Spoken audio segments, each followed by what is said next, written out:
Bobtail, nature's best. The pleasures of having a young puppy at home can sometimes be overshadowed by their innocent yet very destructive nature, so it's very important that you teach them certain commandments as soon as possible. One very important one to know is drop it.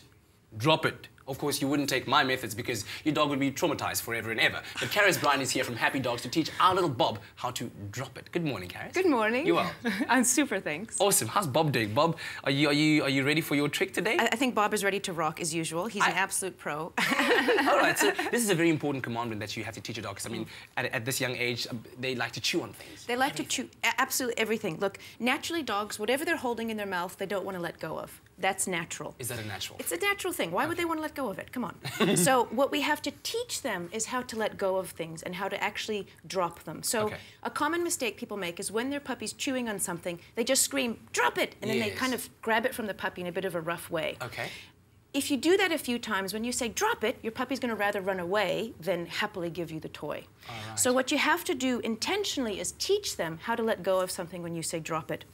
And it can be a very friendly, very easy thing if you do it properly. So the easiest thing to do is when your puppy is chewing on a toy, let's see if I can get Bob chewing on his favorite little toy here. You put a little treat in your hand, okay, and as they're chewing, oops, hold on, we got an itch, we got an itch. Okay, there we go, Bob. Okay, so as he's chewing, let me get Bob chewing on this rope. I have a little treat in my hand, and I'm going to bring it close and say drop it. So I'm trading him. Okay? So as I say drop it, the smell of the treat is going to get him to let go of the toy. And he's giving high five. Thanks, Bob.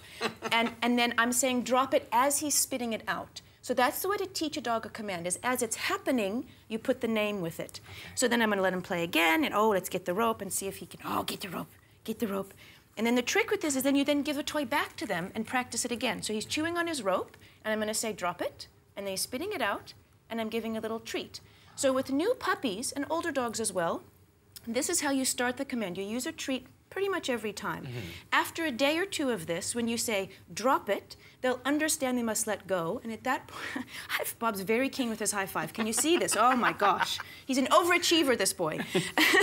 After a few days of this, you take the treat out of the equation. You still randomly treat them for it. Yes. But you have then taught them a command because you've kind of worked it carefully and intentionally. Okay, all right. And at an initial stage, how many times a day should you be looking to do this? Because I mean, the concentration lapse comes in. Short. Yeah, no, they're babies. They don't have much attention span.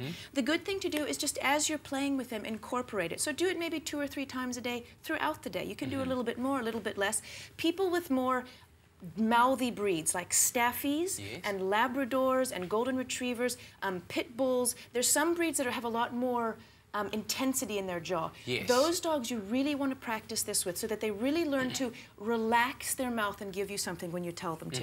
And so, like you said, the exchange of the toy is actually what's important. And not necessarily, let's say, taking it and trying to shake it off, because that kind of... No, that encourages them to pull more. Don't try to physically force it out of their mouth.